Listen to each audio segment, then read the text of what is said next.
Hey guys, this is Ix with Rollout Reviews, bringing you another LBX review. This time it is Danball Senki Hyperfunction Ifreet. This is the main baddie and the final boss of the first season of Danball Senki, done up in a hyperfunction form, meaning it's a lot more complex, a lot more detailed, much more accurate to the show. It has a full inner frame and far less stickers. Overall, just a much better kit than the original. Taking a look at the manual here, on the front, we have the box art. The box art for these hyperfunction kits is always super cool. It is number 4 in the hyperfunction line, and if we take a look at the back, we can see a painted up version of the model, done up, well, by a professional modeler, although it doesn't look too bad right out of the box. It also shows off the inner frame here, which is a brawler frame this time. All of the other hyperfunction kits have had knight frames, so that's a nice change. It has much wider shoulders and much wider hips. You also have a color guide here if you would like to paint it, and a little diagram down below that shows you how to apply these little extraneous stickers here. They're not accurate to the show, but they're there if you want the model to look just a bit more technical, I suppose. Not to mention, way to spoil the show, guys. Anyway, let's take a look at the kit itself and all it has to offer.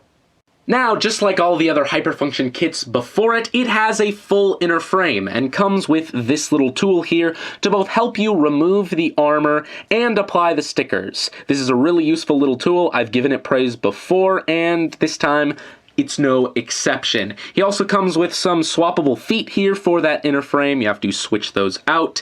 And some normal gray fists here. In the show, Ifreet has these kind of burning, translucent orange hands at all times. So you can swap these out, but it wouldn't be accurate in his fully armored form. Right now I have these rage hands here, very similar to the one that came with the Emperor. However, these ones are actually a different mold and are much larger. Now, this is very impressive. He's very large. He's the largest of the hyperfunction kits, although not so much in height as he is in mass, sheer size and bulk of this guy. If I turn him to the side here, you can see he has this huge tail. Now, this is accurate to the show, and it's far more impressive than the tail on his original kit. Unfortunately, that means it's a little bit unwieldy. Not only is it hard to put on the shelf, because it just takes up so much space, but it's very heavy. The majority of the tail is hollow, but plastic is plastic, and it has a hard time supporting itself, unfortunately. Now, that's not going to be too much of a problem most of the time because, well, most of the poses you're going to get this guy into won't require this being lifted off the ground, but it is worth noting. We'll talk a little bit more about that during the articulation. The molding is exceptional. A lot of the color layerings that we've come to know and love in the hyperfunction line. He has, the toothy grin, a very interesting head sculpt compared to the others, very bestial, and where the eyes normally would be, you have a neck. If we pull this off, it is a helmet just like the other ones. You can see the actual head of the inner frame actually rests in the neck of Ifreet here.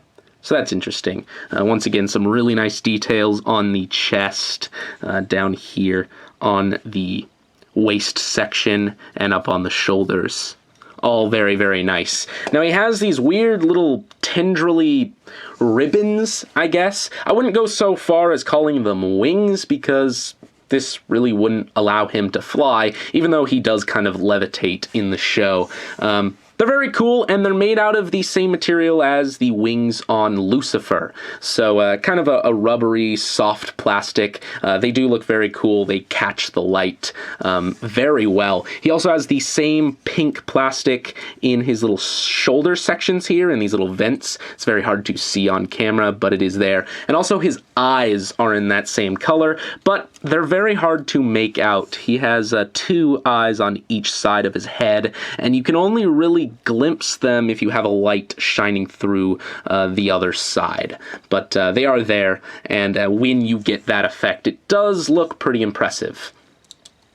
So let's plug his arm back on here and go over the sticker count. Now, the majority of the stickers are below the waist. However, he has a couple up here on his torso, right above the little ribbons. These little light orange stickers up there.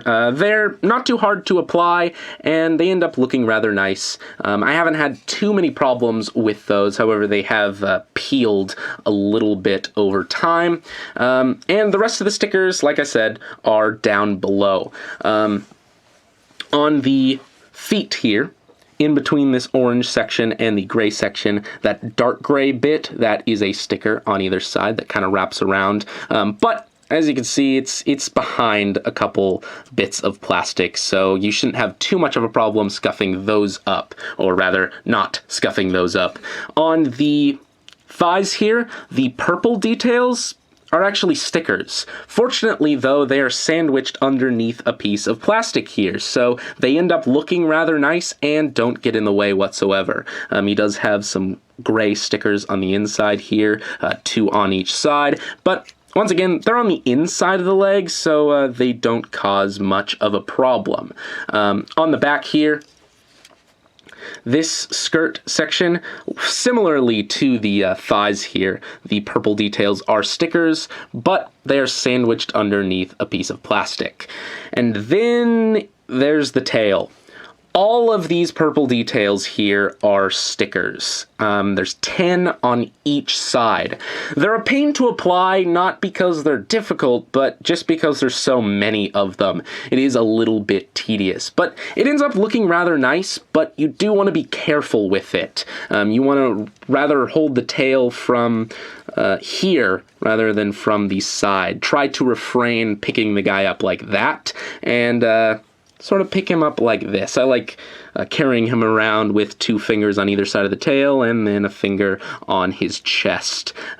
You support everything just fine and don't scuff up those stickers. So, from there, we'll talk about articulation. The head is on a double ball joint there. Well, not double ball joint, but a double joint, a ball joint up top and a hinge down below. So you have quite a bit of movement in there, although the chin of Ifreet does kind of get in the way of that, but you can easily work around it. Now, the mouth does open, which is a feature the original kit did not have, unfortunately. He has this little toothy grin, and you can take this section and pull it up. There's a very soft click when it's up all the way, and then from there you can open it about that far. It's very impressive. It has a lot of character, and you can actually get him to roar, which is very, very nice. That just locks back into place.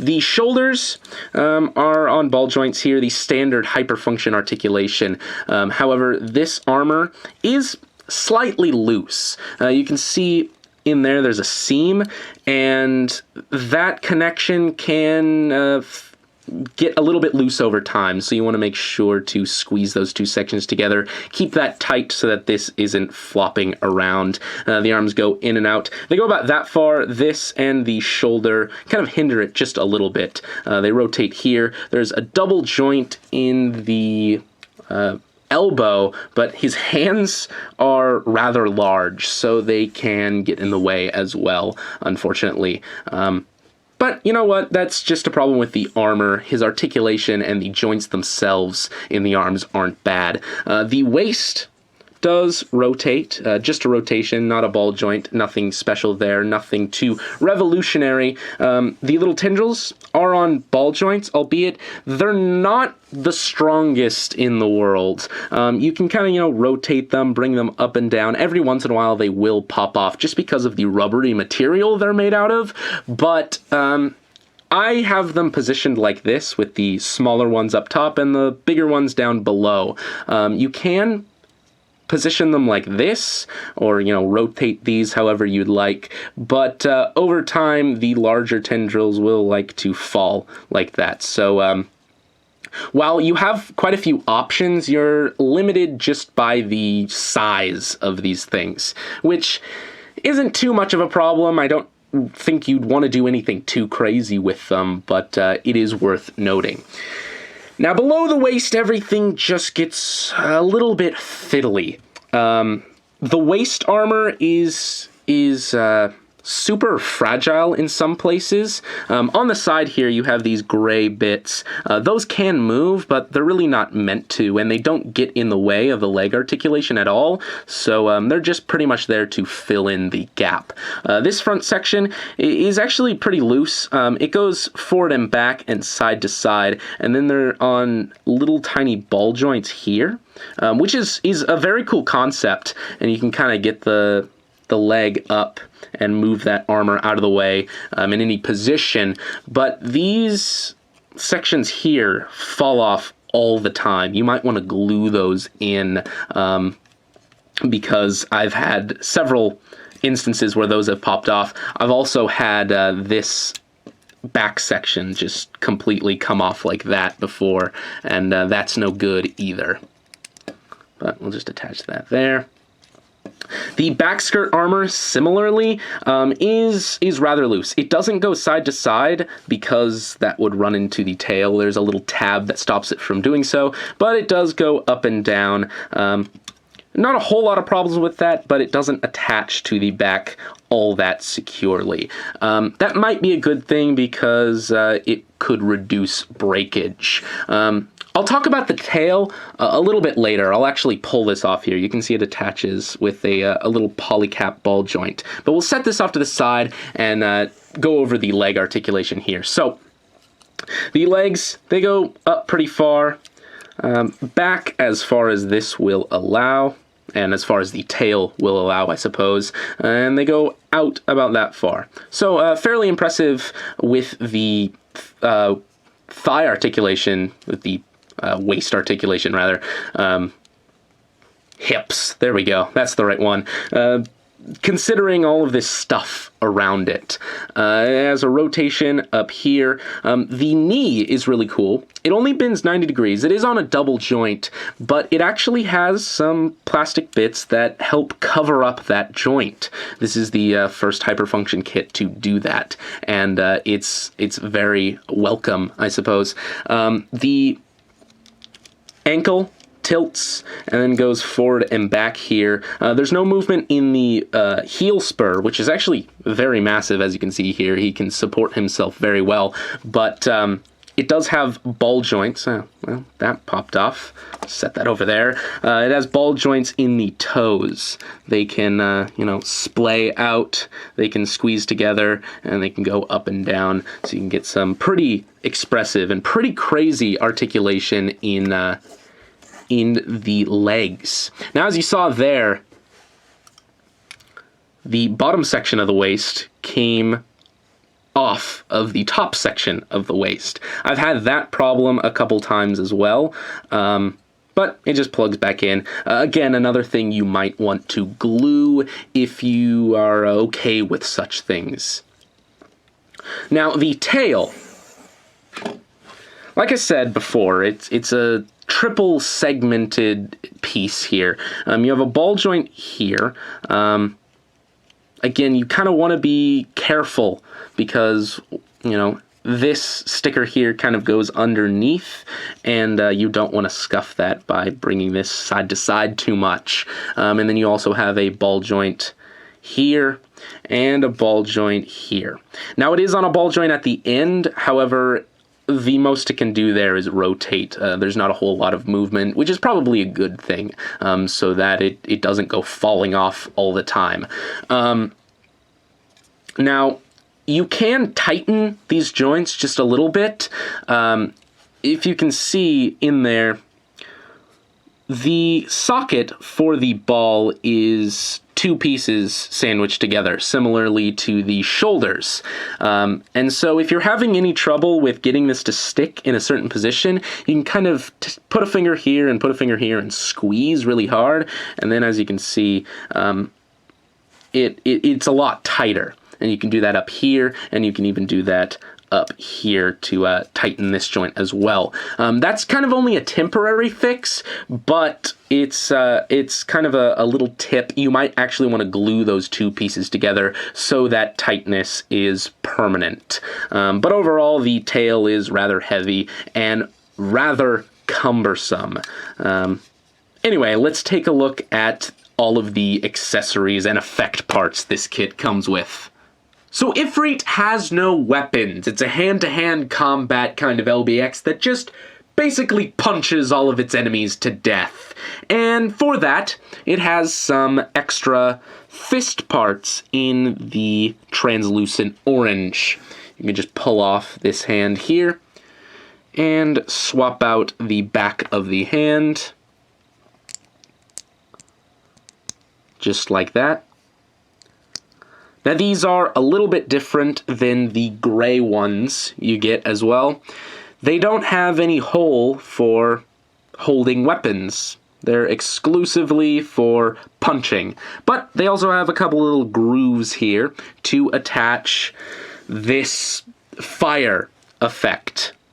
Now, this is supposed to represent either his burning mode or one of his attack functions. Either way, it's a very large piece here that attaches to those fists. Now I have one attached here just for the sake of saving time, but I'll attach the other one on here, show you how it's done. Now, on this one, this is a little bit loose. It's not quite as loose on the other one, but that's kind of a problem. And I wouldn't be so annoyed by it if this joint even needed to be there in the first place. As you can see here, this really has no reason to move like this. So the fact that the joint is even there and it's loose like this is just a bit annoying. But this comes in 5 pieces, or 4 pieces, rather. You have this purple piece, these 2 red sections, and this orange section. The color layering is super nice, and when it's all together, as you can see here, it makes a really nice fire effect. Now, this just slots on to the fist. This plugs on there. You can then plug this on here. There's just some holes on the inside there and some little pegs, as you can see. Little holes, just like that. And you have to line everything up and sandwich it all together. So, let's see if I can do this. The first go. Yeah, just like that. Not too bad. Like I said, this is a little bit loose, and that's just unfortunate. I suppose you could try tightening it by maybe adding some floor polish or super glue to this tab, but be careful because you don't really want to break the holes that they plug into. You can also kind of offset the pegs. So what I mean by that is plug this on here.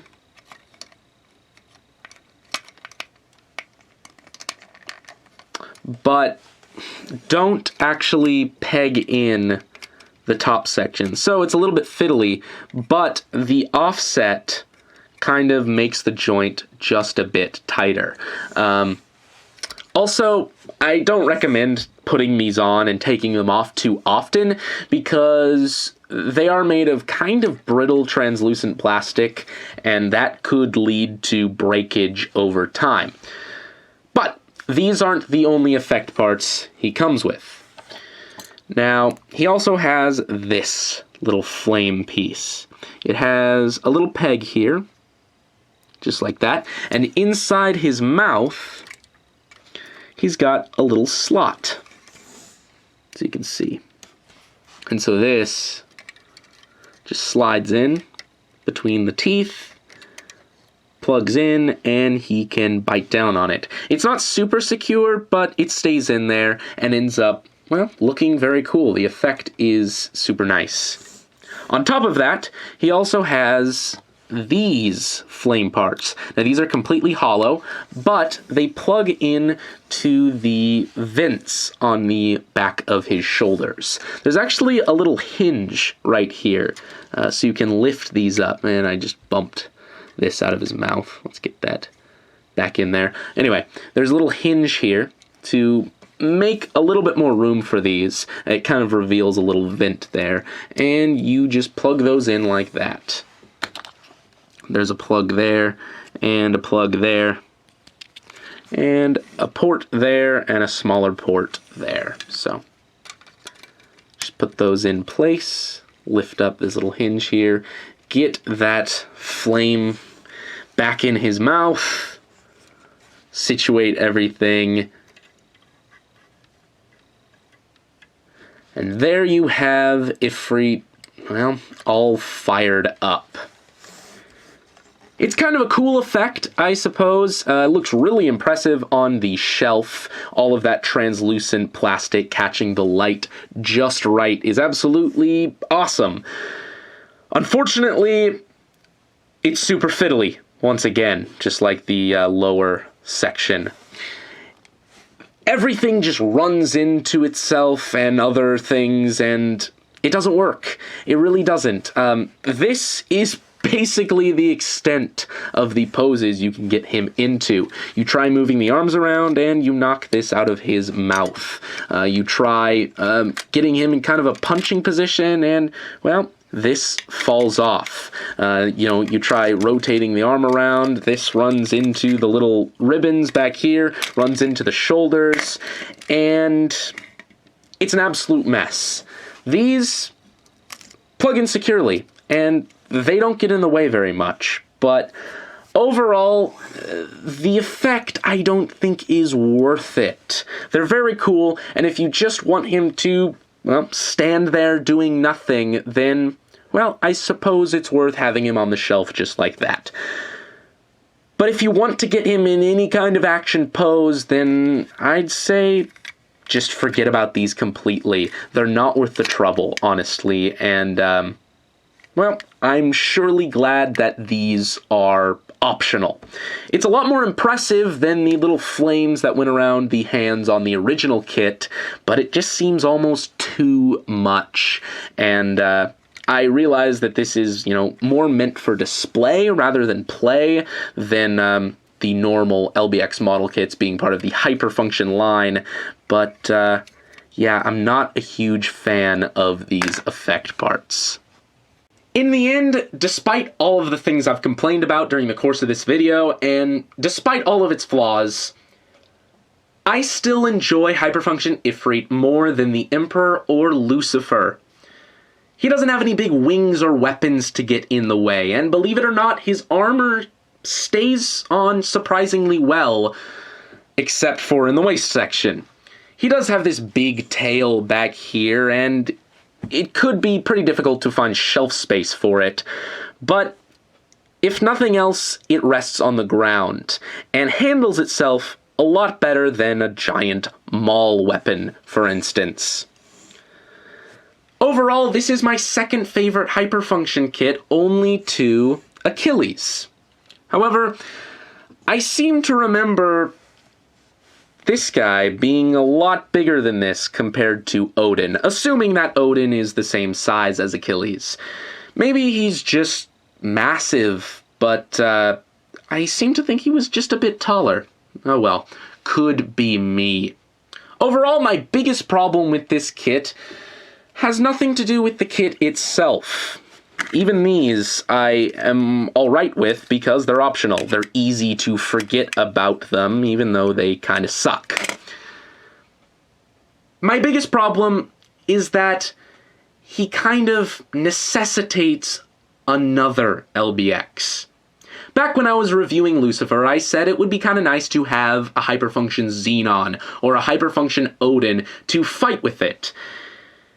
This guy absolutely needs a Hyperfunction Odin, because the final battle of the first season is a one-on-one match between these two. And having this guy on the shelf and not an Odin is a little bit out of place. Now, I could get the normal Odin kit, but I hear that kind of sucks. I want a high-quality Odin kit made with the hyperfunction style. Unfortunately, the next hyperfunction kit coming out is Achilles' Deed. They are going into Danball Senki double territory without making a hyperfunction Odin. I really hope they make a hyperfunction Odin, because if they don't, it'll make me very angry. It'll fill me with rage and absolute hatred. Anyway, that is about it, guys, and this is IX signing off.